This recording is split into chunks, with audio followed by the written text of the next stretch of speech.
Hi there. So I just finished doing my book review for A Court of Wings and Ruin. I'm still sitting in the same position I was 2 minutes ago, but I'm going to do my quick review on A Court of Frost and Starlight. And so this one is a quick little 228 page or something like that, like kind of novella, or I wouldn't say novella, but I forgot to look up when all of these were published.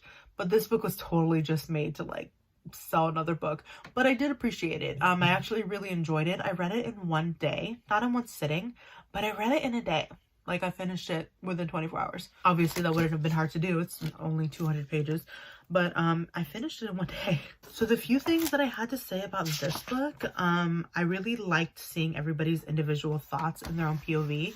So this book was still written in first-person perspective for Feyre, but there were other chapters that were told in third-person perspective of the other characters, so of Rhys and Cassian and Nesta, and more. And so this book in particular brought to light just how traumatized, I said that weird, traumatized, that Mor is for what happened to her with Eris and her father from hundreds of years ago. She's still really, really bothered by what happened to her. And I think it's so sad because I know that everybody around her that loves her knows that she has a hard time dealing with them.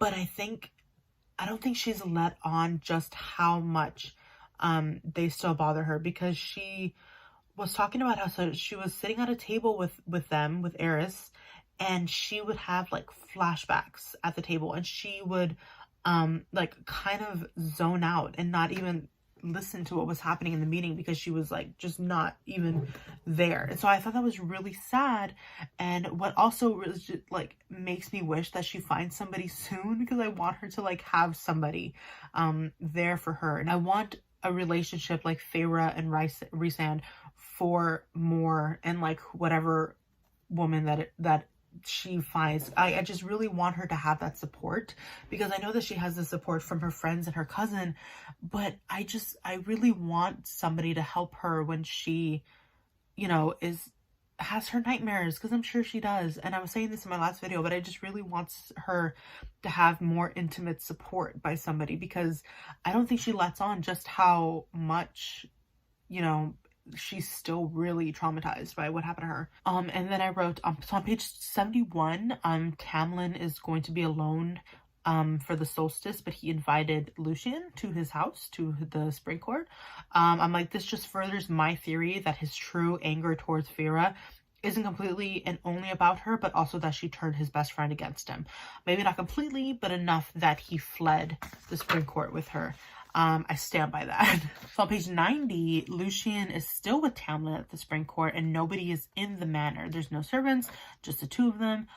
So this is when Rhysand goes to the spring court so he could talk to him, because Tamlin is still the High Lord of the spring court, and they need to work together to like move forward and try to have peace. So then 3 pages later, Rhysand finds Tamlin, and I wrote, I'm like, this conversation between the two of them, he's telling Tamlin just how much he hurt Feyre and how he still tries to belittle her despite the fact that he was her abuser.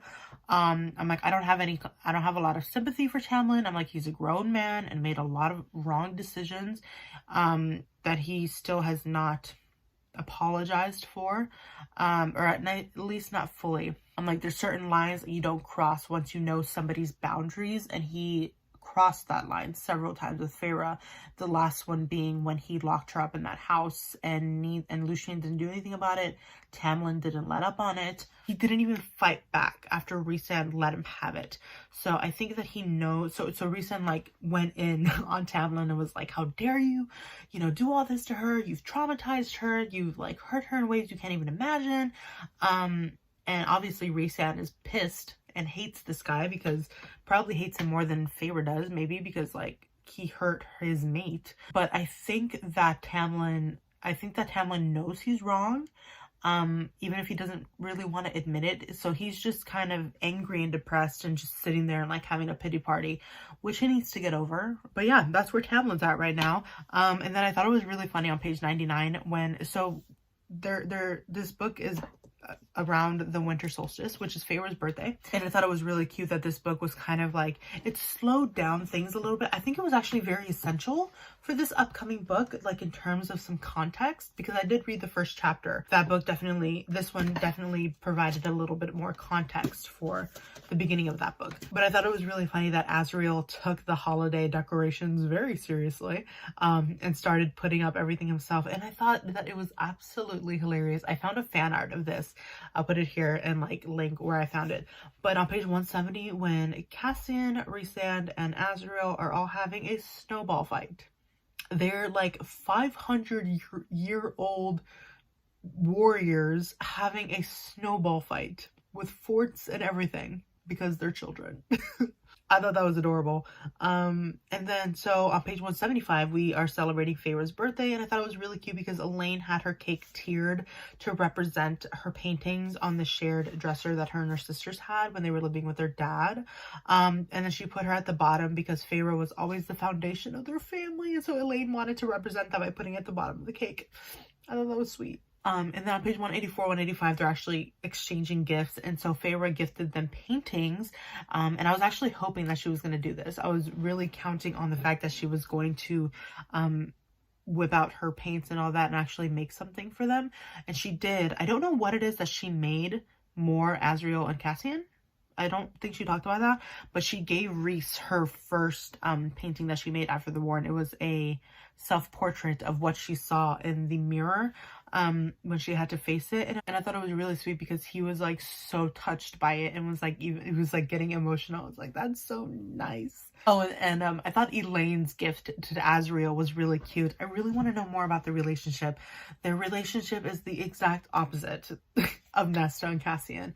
They're very sweet and they're very timid with each other and they're very pure. And I feel like their relationship, if it becomes anything romantic, but they are very sweet to each other, and I just think that is adorable. So Elaine's gift to Azriel was like this powder, so like relieve his headaches, and I just thought that was so thoughtful and cute, and Azriel like really liked it. So then we get to page 196, and this is after Nesta actually does show up to the solstice because Feyre invited her and was like, if you come, I'll pay your rent, basically. And so we have that scene. Nesta's there and makes everything very awkward, and then she's leaving and Cassian is trying to see if he can walk her home. She basically blows him off as Nesta does, but then we get back to her apartment and we get a scene of her, and so she basically feels nothing. So that's, I mean, she's always been really distant and mean, but she's been like especially distant and mean because she's like drinking all the time. She's like sleeping with random guys. She feels very hollow. And so I thought that was really interesting because that spoiler alert for The Haunting of Hill House if you have not seen it. 5, 4, 3, 2, 1. But it reminds me of Theo's character in that show, where after she touches her dead sister, she for some reason feels this void and she doesn't feel anything, like she has no emotions whatsoever, and she starts drinking a lot and all this stuff. And it was very similar to Nesta's situation where she was drinking and she was like sleeping around so that she could feel something, and she hasn't been. And apparently she hasn't been for like a year, according to the first chapter of the next book. But yeah, so I find her character fascinating. I'm so excited to get into her character and see her character development in this book. We get to page 208, and this was after a very lovely scene with Rhysand and Feyre. If you know, you know. But anyways, so he bought her an estate. Like, okay, Mr. The Notebook, he literally bought her this property so that she could build it to their standard. And I was like, oh my god, he bought you a home. And then he was like, yeah, don't forget, what the heck? He's like, don't forget to put in your painting studio and a room for all of our friends and a nursery. I was like, ah. If they ever have a child, I need an entire series on them again, because I would like to know everything. Like, please and thank you. So the last thing I wrote, I'm like, I love this little book. I literally finished it in one day. Like I said, it's a nice segue into the next book, where I am dying to get more into Nesta's character and her head and her relationship with Cassie, and I'm excited to see that develop. I'm happy to see Feyre'S happily ever after for the most part. So I can't wait to see Nesta find happiness and peace. Yeah, I think this was a relatively good way to end Feyre and Rhysand's story. I mean, it doesn't end their story, but I'm so excited for this next book, because there's no like war happening. It's just gonna be Cassian and Nesta like fighting with each other the entire time, and I'm so excited. Yeah, that was my quick little video about this book right here. So I'm about to start this next book. It's about 700 pages. I'll finish it within a week. So I'll post a video about my thoughts on that one. And then I also bought Throne of Glass, so I'm going to be starting that series right after I finish this book. I'm really excited. But yeah, let me know what your thoughts are on this book or the other book. I have videos for the rest of the books in this series on my channel if you would like to check those out. But yeah, that was it. So thank you all so much for watching, and I will see you in my next video. And if you want to see me make any videos, please let me know. Like, I would love to know what you would like to see. So just leave that down in the comments. Yeah, thank you all so much for watching, and I'll see you in my next video. Okay, bye-bye.